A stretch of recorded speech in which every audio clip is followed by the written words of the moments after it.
2026 சட்டப்பேரவை பொது தேர்தலுக்கான ஜோதிட ரீதியான துல்லியமான ஆய்வுகளை மேற்கொண்டு நம்மிடையே பகிர வந்திருக்கின்ற சுவாமிஜி டாக்டர் ஆர் ராஜேஷ் கண்ணா அவர்களை நமது சேனலின் வாயிலாக அன்போடு வரவேற்கின்றோம். வருக வருக ஐயா. வணக்கம், அனைவருக்கும் வணக்கம்.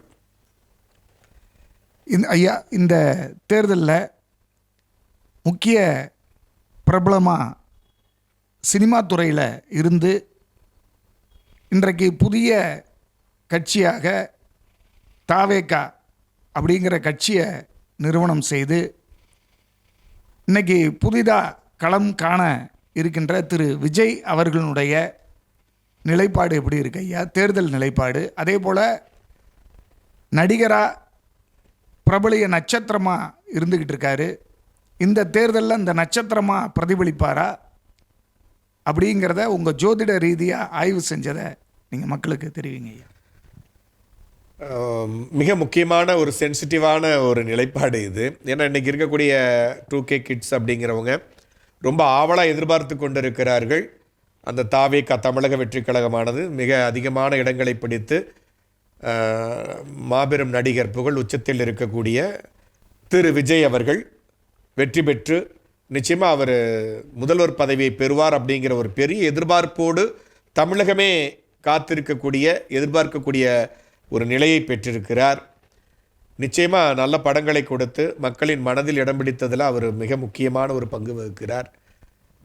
நல்ல மாற்றங்கள், அவர் மக்களுக்கு சேவையாற்ற வேண்டும் என்பதற்காக தமிழக வெற்றி கழகத்தை நிறுவி ஒரு நல்ல முடிவும் எடுத்திருக்கிறார். ஆனால் அவருடைய ஜாதகத்தின் அடிப்படையில் இப்போ இருக்கக்கூடிய நிலைப்பாடானது தெளிவில்லாத முடிவு, குழப்பமான மனோநிலை, எந்த இடத்துக்கு போனாலும் அந்த இடத்துல ஏற்படக்கூடிய பிரச்சனைகள், பின்னடைவுகள், மக்கள்கிட்ட சரியாக போய் சேர முடியாத நிலை, இப்படி பல்வேறு விதமான பின்னடைவுகளை பெற்றிருக்கக்கூடிய கிரகநிலைகளை பெற்றிருக்கக்கூடிய ஜாதகத்தை அவர் பெற்றிருக்கிறார்.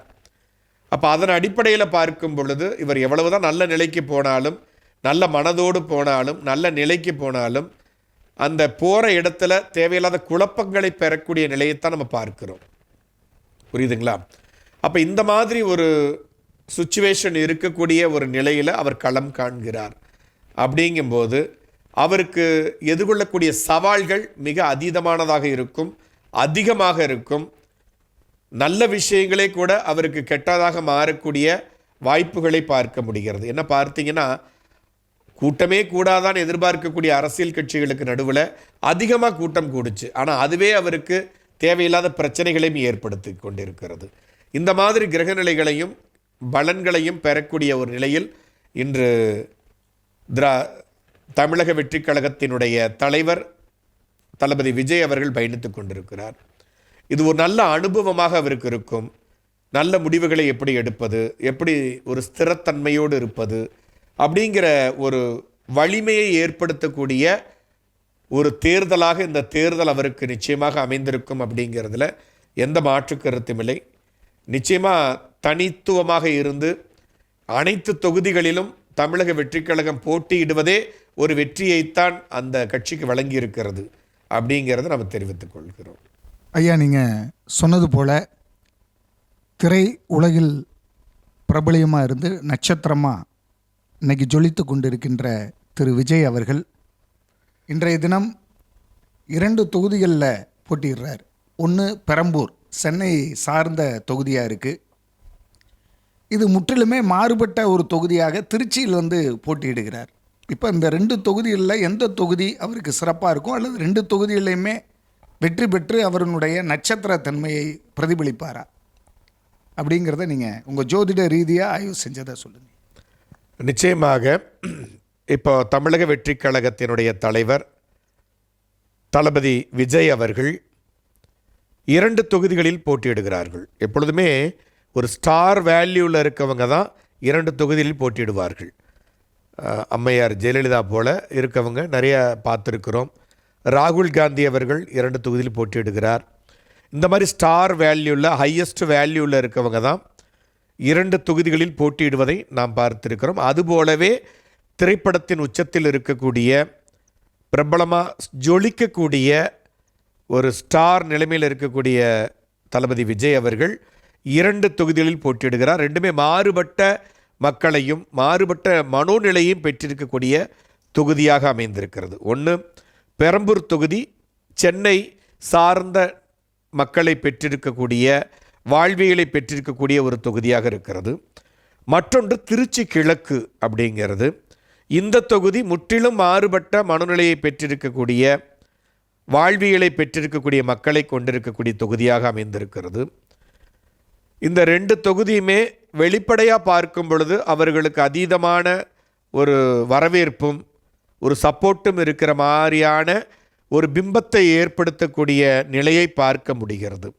இருந்தபோதிலும் ஜோதிட ரீதியாக ஆய்வுகள் மேற்கொள்ளும் பட்சத்திலே பெரம்பூர் தொகுதியாக இருந்தாலும் சரி அல்லது திருச்சி கிழக்காக இருந்தாலும் சரி, அவர் முழுமையாக வெற்றிக்கனியை பறிக்கக்கூடிய நிலைக்கு ஒரு வாய்ப்பை பெற்றிருக்கிறதான்னா அது ஒரு கேள்விக்குறியாகத்தான் இருக்கிறது.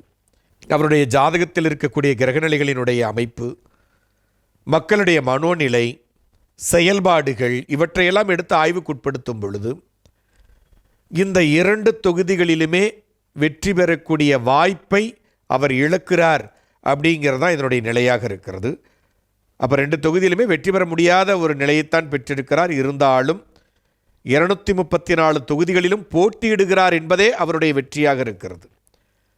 இது முழுக்க முழுக்க ஜோதிட ரீதியாக தலைவர்களுடைய வேட்பாளருடைய ஜாதக ரீதியாக பிரசன்னங்களை அடிப்படையாக கொண்டு நாம் கணித்த ஒரு முடிவாக இருக்கிறது. இது கட்சி சார்புடையது அல்ல என்பதை நீங்கள் முழுமையாக புரிந்து கொள்ள வேண்டும். அதனால் நிச்சயமாக இந்த வெற்றி வாய்ப்பு அப்படிங்கிறது இந்த தேர்தலில் கிடைக்காத ஒரு நிலையைத்தான் நம்மால் பார்க்க முடிகிறது அப்படிங்கிறத புரிஞ்சு கொள்ளணும்.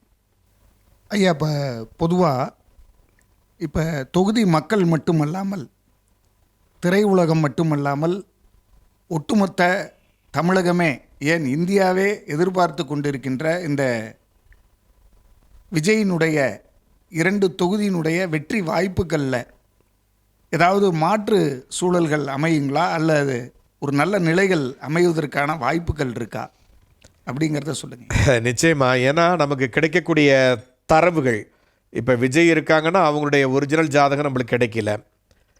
அது மட்டும் இல்லை, மற்ற வேட்பாளர்களுடைய தரவுகளும் நம்மளுக்கு முழுமையாக உண்மைத்துவம் வாய்ந்ததான்னு தெரியல. இது ஒரு மிகப்பெரிய ஒரு டிராபேக் நமக்கு இருக்குது. அப்போ இந்த மாதிரி சூழல்களை எல்லாம் எடுத்து ஆய்வுக்கு உட்படுத்தும் பொழுது நம்ம மேனாக தான் இருக்கும், ஒரு மனிதனாகத்தான் இருக்கிறோம், ஒன்றும் கடவுள் இல்லை. அப்போ நம்ம செய்த கணக்கீடுகளில் இருக்கக்கூடிய சின்ன சின்ன தவறுகள் கூட இதில் சில மாற்றங்களை ஏற்படுத்தலாம். அப்படி ஏற்படுத்தக்கூடிய மாற்றங்கள் அடிப்படையில் பார்க்கும் பொழுது 2 தொகுதிகளில் இவங்க போட்டியிடுகிறார்கள். ரொம்ப ஒரு மாற்றம் ஏற்படுது அப்படின்னா ஏதேனும் ஒரு தொகுதியில் வெற்றி பெறுவதற்கான சாத்தியக்கூறுகளை வேணால் சொல்லலாமே ஒழிய 2 தொகுதிகளிலும் வெற்றி பெறுவதற்கான வாய்ப்புகள் நிச்சயமாக ஐயா தளபதி அவர்களுக்கு இல்லை என்பதுதான் ஜோதிட ஆய்வு. இன்னும் சொல்லப்போனால் 2 தொகுதியிலையுமே வெற்றி மறுக்கப்படுகிறது. இதில் ரொம்ப போராடி இந்த கருத்து கணிப்புகளை எல்லாம் அவர்கள் எடுத்துக்கொண்டு மக்களை சென்று நேரடியாக சென்று அவங்கக்கிட்ட வாக்கு கேட்டு பல்வேறு வாக்குறுதிகளை வழங்கி தன்னுடைய இமேஜை அதிகப்படுத்திக்கிட்டாங்கன்னா ஏதேனும் ஒரு தொகுதியில் வெற்றி பெறலாம். இது எக்ஸெப்ஷன் அப்படின்னு சொல்லலாம். ஏன்னா ஜோதிட கணிப்பு 90% சரியாகத்தான் இருக்கும். அந்த 10% மாற்றத்தை ஏற்படுத்தி கொள்வதற்கான சாத்தியக்கூறுகள் உண்டு அப்படிங்கிறத மக்கள் புரிந்து கொள்ள வேண்டும். இந்த கட்சியை சார்ந்தவர்களும் புரிந்து கொள்ள வேண்டும். இது முழுக்க முழுக்க ஜோதிட ஆய்வுதான் என்பதையும் நீங்கள் எடுத்துக்கொள்ள வேண்டும். புரியுதுங்களா? அதனால் இதில் பெருசாக ஒரு காழ்ப்புணர்ச்சிக்கோ இல்லை கட்சி சார்புக்கோ இடமில்லை என்பதையும் நீங்கள் புரிஞ்சுக்கணும். ஐயா, இது போன்ற பல்வேறு கருத்து கணிப்புகளை நீங்கள் ஆய்வு செஞ்சு வெளியிட்டிருக்கீங்க. அதே மாதிரி இந்த சூழலையும் நீங்கள் வெளியிட்டிருக்கீங்க. வாழ்த்துக்களையா. அடுத்த ஒரு நிகழ்ச்சியில் நல்ல ஒரு சூழலில் சந்திப்போம் ஐயா. வாழ்த்துக்கள். வணக்கம். அனைவருக்கும் நன்றி, வணக்கம். இது போன்ற தேர்தல் முடிவுகளை கணித்து பதிவேற்றம் நமது சேனலில் செய்து கொண்டிருக்கின்றோம். அனைவரும் பார்த்து அதன் அடிப்படையில் கமெண்டில் உங்களது கருத்துக்களை செய்து எங்களை ஊக்குவிக்குமாறு தாழ்மையோடு கேட்டுக்கொள்கின்றோம். நன்றி.